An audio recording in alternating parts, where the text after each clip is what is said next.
Welcome to সিশন একাডেমিতে স্বাগত। আজকে আমরা টার্গেট ডাব্লিউপি কেপি ডাব্লিউপিএসসির ম্যাথ সিরিজের ক্লাস নাম্বার 53 শুরু করব। তোমরা যারা কম্পিটিটিভ এক্সাম প্রিপারেশন নিচ্ছ ক্লাসটা অবশ্যই শেষ পর্যন্ত দেখো। এই টাইপেরই ম্যাথসের কোশ্চেন তোমরা পরীক্ষায় পেতে পারো। ওকে, চলো লেটস স্টার্ট। তার আগে বলবো, তোমরা যারা সিরিয়াস ক্যান্ডিডেট তাদেরকেই বলছি, তোমরা রেগুলার বেসিসে কিন্তু ম্যাথ আর জিআইটা প্র্যাকটিস করো। প্রতিদিন অ্যাটলিস্ট পারলে আধ ঘন্টা করে ম্যাথ জিআই যেন অবশ্যই তোমার পড়াশোনার মধ্যে থাকে, ঠিক আছে? না হলে কিন্তু কম্পিটিটিভ এক্সামে ক্র্যাক করা খুব চাপ হয়ে যাবে। ওকে, কারণ কি ম্যাথ জিআই এমন জিনিস, প্র্যাকটিস না করলে তুমি যে কোনো জিনিসই দেখবে কদিন পরে ভুলে যাবে। সেই জন্য রেগুলার বেসিসে তোমরা প্র্যাকটিস করো। আমার এই প্র্যাকটিস সিরিজ আছে, যে সমস্ত ক্লাসগুলো আছে অবশ্যই তোমরা সেগুলো পারলে সলভ করো নিজেরা, আমার সলিউশন দেখো, ঠিক আছে?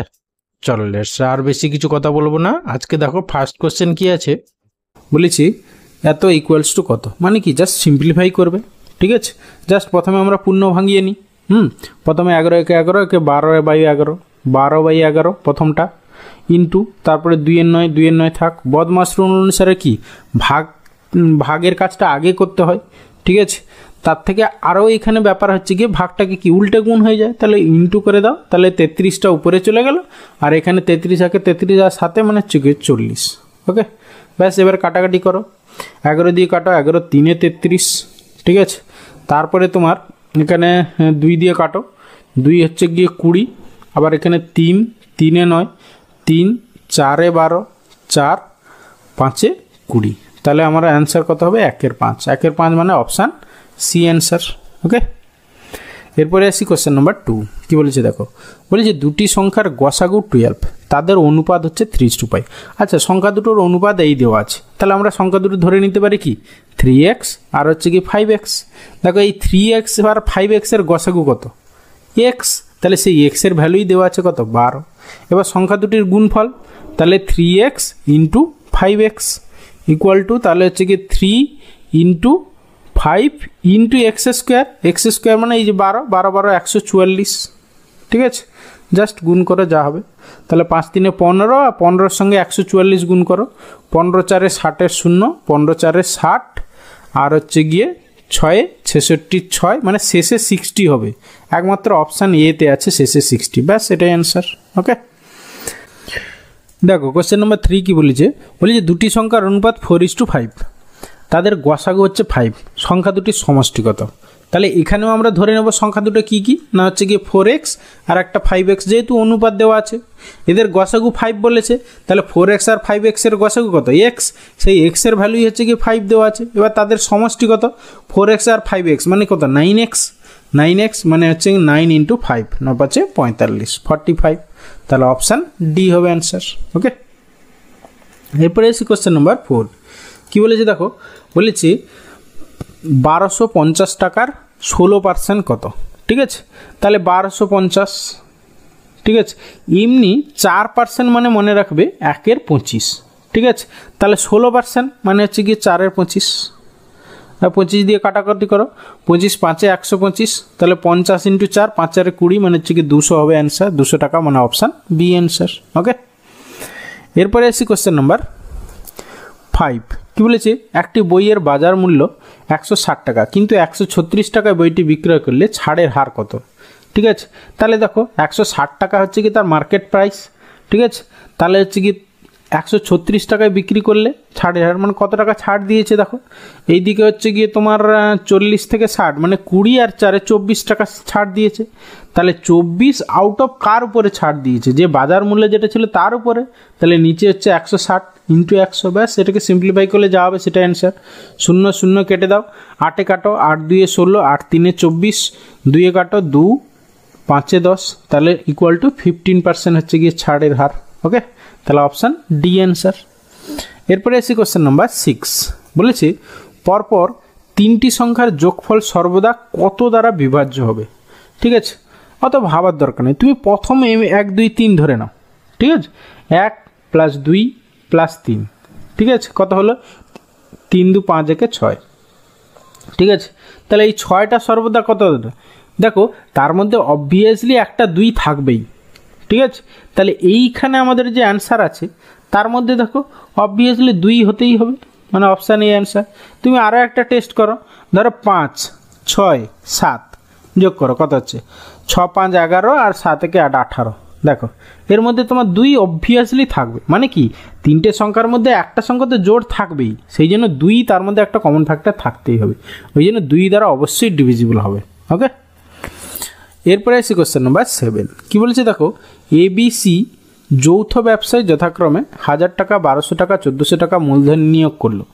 এর লভ্যাংশ 75 টাকা হলে সি এর লভ্যাংশ কত? তাহলে দেখো এখানে যেহেতু টাইম বলেনি, তাহলে সবার টাইম সেম, যখনই টাইম সেম তাহলে তাদের প্রফিট রেশিওটা কী হবে? Profit ratio PR equal to তাদের যা ক্যাপিটাল সেই অনুসারে হবে, ক্যাপিটাল রেশিও যা প্রফিট রেশিও তা। কখন না, যখন হচ্ছে গিয়ে তাদের সবার সময় সমান। কিন্তু যদি বলে এ 6 মাস খেটেছে এত টাকা, তার এত মাস 8 মাস খেটেছে, তার 10 মাস খেটেছে, বা কারো 12 মাস খেটেছে, তখন কিন্তু প্রফিট রেশিও ক্যাপিটাল রেশিও একই হবে না। এখানে যেহেতু সবার টাইম সেম, সেই জন্য ক্যাপিটাল রেশিও যা প্রফিট রেশিও তা। তাহলে এখান থেকে আমরা প্রফিট রেশিও পেয়ে যাবো 3 জনের। তাহলে 2 করে 0 সব বাদ দিয়ে দাও, তাহলে কত হচ্ছে? 10:12:14। আরও একবার কাটাকাটি হবে, 2 যাবে, 2 5 10, 2 6 12, 2 7 14। এবার হচ্ছে এর লভ্যাংশ বলছে 75 টাকা, মানে এই 5 ইউনিটের ভ্যালু হচ্ছে গিয়ে 75।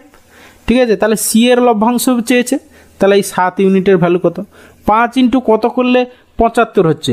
ইন্টু 15, 15 5 75, তাহলে তুমি 7 ইন্টু 15 করে দাও। ঠিক আছে, তাহলে 15 সাথে 105 টাকা হবে গিয়ে সি এর লভ্যাংশ, মানে অপশান সি অ্যান্সার। ওকে, এরপরে আসছি কোশ্চেন নাম্বার 8। বলছে দিস ইকুয়াল টু কত? একটু খেয়াল করো, সবগুলোর মধ্যে না 15 কমন আছে, তাহলে তুমি 15 কমন নিয়ে নাও। ওকে, আলাদা আলাদা গুণ করতে যাবে না, অনেক বড় হয়ে যাবে। এইটাই দেখতে চাইছে তোমার স্মার্টনেস কতটা। ঠিক আছে, তুমি একটু চোখ বলা দেখবে সবগুলোতে 15 কমন আছে, 15 কমন নিয়ে নিলে ব্যাস। এবারে যোগ করো, দেখো প্রথমটা এই 45-এর সঙ্গে তুমি 5 যোগ করো, দেখো 50 হয়ে গেল। আবার এই 35-এর সঙ্গে তুমি 15 যোগ করো, সেও 50 হয়ে গেল। তাহলে দুটো 50 মানে ইন্টু হচ্ছে গিয়ে 100 হয়ে গেল। ঠিক আছে, তাহলে 1500 হবে অ্যান্সার, মানে অপশান ডি অ্যান্সার। ওকে, এইগুলো আর কি, কত তাড়াতাড়ি করতে পারছো সেটাই হচ্ছে ব্যাপার। হ্যাঁ, এরপরে আসি কোশ্চেন নাম্বার 9। বলেছে কোনো বিক্রেতা জিনিস বিক্রির সময় 20% লাভ করেন। যদি তিনি বিক্রি করার সময় মুদ্রিত দামের উপর 10% ছাড় দেন, তাহলে মোটের উপর তার কত লাভ বা ক্ষতি হবে? দেখো তাহলে প্রথমে আরেকবার পড়ে নিই আমরা অঙ্কটা। মানে অ্যারিথমেটিক হচ্ছে মেন ভাষার খেলা, তুমি ভাষাটা ভালো করে তোমাকে পড়তে হবে, বুঝতে হবে কি বলতে চাইছে। ঠিক আছে, তাহলে এখানে কি বলছে দেখো, কোনো বিক্রেতা যদি জিনিস বিক্রির সময় 20% লাভ করেন, যদি তিনি বিক্রি করার সময় মুদ্রিত দামের উপর 10% ছাড় দেন।